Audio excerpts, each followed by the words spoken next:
Hello दोस्तों, हमारे channel पर आपका स्वागत है। दोस्तों, आज हम आपको हिंदी सिनेमा की एक ऐसी अभिनेत्री के बारे में बताने जा रहे हैं जो परिवार की जिम्मेदारी उठाने के चलते अपना घर बसाना ही भूल गई थी। वह मशहूर अभिनेत्री थी नंदा। नंदा का जन्म 8 जनवरी साल 1939 को हुआ था। नंदा अपने दौर की बेहद खूबसूरत और बेहतरीन हीरोइन थी। जब बॉलीवुड में नंदा ने काम करना शुरू किया था तो उनके छवि छोटी बहन की बन गई थी, क्योंकि 5 साल की उम्र में ही उन्होंने काम करना शुरू कर दिया था। उस दौरान वह लीड एक्टर की छोटी बहन का किरदार निभाया करती थी, लेकिन बाद में उन्होंने इसे बदल दिया था। नंदा की फिल्मों में एंट्री की कहानी बड़ी ही दिलचस्प है। साल 1944 में नंदा की उम्र 5 साल थी। एक दिन जब वह स्कूल से लौटी तो उनके पिता ने कहा कि कल तैयार रहना, एक फ़िल्म के लिए तुम्हारी शूटिंग है, इसके लिए तुम्हारे बाल काटने होंगे। आपको बता दें कि नंदा के पिता विनायक दामोदर कर्नाटकी मराठी फिल्मों के सफल अभिनेता और निर्देशक रहे थे। बाल काटने की बात सुनकर नंदा नाराज़ हो गई। उन्होंने कहा, मुझे कोई शूटिंग नहीं करनी। बड़ी ही मुश्किल से माँ ने समझाया, पर वह शूटिंग पर जाने को राज़ी हुई। वहाँ उनके बाल लड़कों की तरह छोटे छोटे कर दिए गए। इस फिल्म का नाम था मंदिर। इसके निर्देशक नंदा के पिता दामोदर ही थे। फिल्म पूरी हो पाती इससे पहले ही नंदा के पिता का निधन हो गया। घर की आर्थिक हालात के चलते नंदा के छोटे कंधों पर जिम्मेदारी का बोझ आ गया। मजबूरी में उन्होंने फिल्म में अभिनय करने का फैसला ही ले लिया। चेहरे की सादगी और मासूमियत को उन्होंने अपने अभिनय की ताकत बनाया। वह रेडियो और स्टेज पर भी काम करने लगी। नन्हे कंधों पर परिवार की जिम्मेदारी उठाते हुए नंदा महज 10 साल की उम्र में ही हीरोइन बन गई, लेकिन हिंदी सिनेमा की नहीं बल्कि मराठी सिनेमा की। दिनकर पाटिल की निर्देशित फिल्म कुलदेवता के लिए नंदा को पूर्व प्रधानमंत्री जवाहरलाल नेहरू ने विशेष पुरस्कार से नवाजा था। नंदा ने कुल 8 गुजराती फिल्म में काम किया।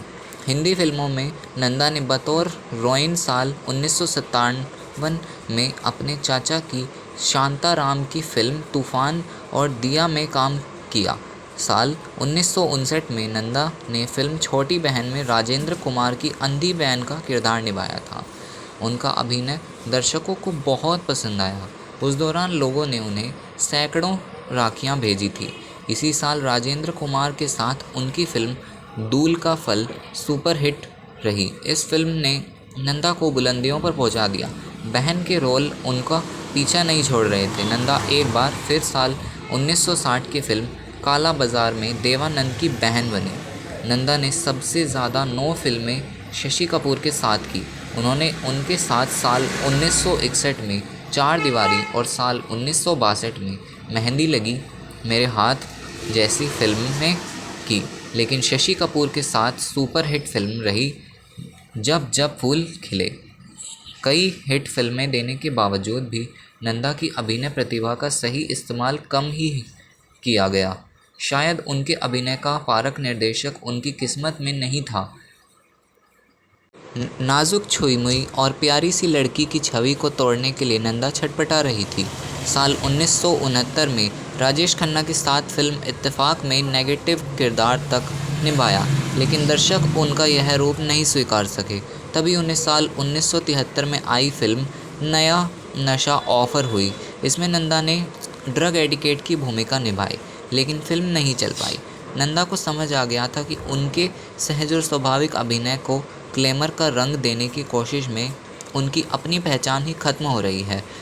इसके बाद नंदा ने फिल्म असलियत, जुर्म और सज़ा और प्राच्य जैसी फिल्में की, लेकिन नंदा का समय खत्म हो गया था। इसका एहसास उन्हें भी था, इसलिए उन्होंने बेहद शालीनता से खुद को बड़े पर्दे की चकाचौंध से अलग कर दिया। परिवार की जिम्मेदारियां उठाने में उन्हें अपने बारे में सोचने का कभी मौका ही नहीं मिला। डायरेक्टर मनमोहन देसाई से वो बेइंतहा मोहब्बत करती थी। मनमोहन देसाई भी उन्हें चाहते थे, लेकिन बेहद शर्मीली नंदा ने मनमोहन देसाई को कभी अपने प्यार का इजहार करने का मौका ही नहीं दिया और उन्होंने शादी कर ली। मनमोहन देसाई की शादी के बाद नंदा तन्हाई और गुमनामी के अंधेरों में खो गई। मनमोहन देसाई भी अपनी शादीशुदा ज़िंदगी में व्यस्त हो गए, लेकिन कुछ समय बाद ही उनकी पत्नी का निधन हो गया। इसके बाद मनमोहन देसाई ने फिर से नंदा के नाम मोहब्बत का पैगाम पहुंचाया।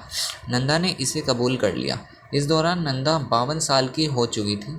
साल 1992 में 53 साल की नंदा ने उनसे सगाई कर ली, लेकिन किस्मत को शायद कुछ और ही मंजूर था। सगाई के 2 साल बाद ही मनमोहन देसाई की एक हादसे में मौत हो गई। दोनों कभी एक नहीं हो पाए और नंदा अविवाहित ही रह गई। कहा जाता है कि नंदा जब भी बाहर जाती थी तो वह सफ़ेद साड़ी में ही जाती थी, क्योंकि वह मन ही मनमोहन देसाई को अपना पति मानती थी। उनके निधन के बाद से नंदा काफ़ी अकेली हो गई थी। उन्होंने ज़्यादा किसी से बात करनी भी बंद कर दी थी। 75 साल की उम्र में साल 2014 में उनका निधन हो गया था, लेकिन सिने प्रेमी आज भी उन्हें याद करते हैं। आपको अगर हमारी ये वीडियो पसंद आई हो तो इसे लाइक, शेयर और सब्सक्राइब करना और जितने ज़्यादा हो सके अपने दोस्तों के साथ इसको शेयर करना। Thank you.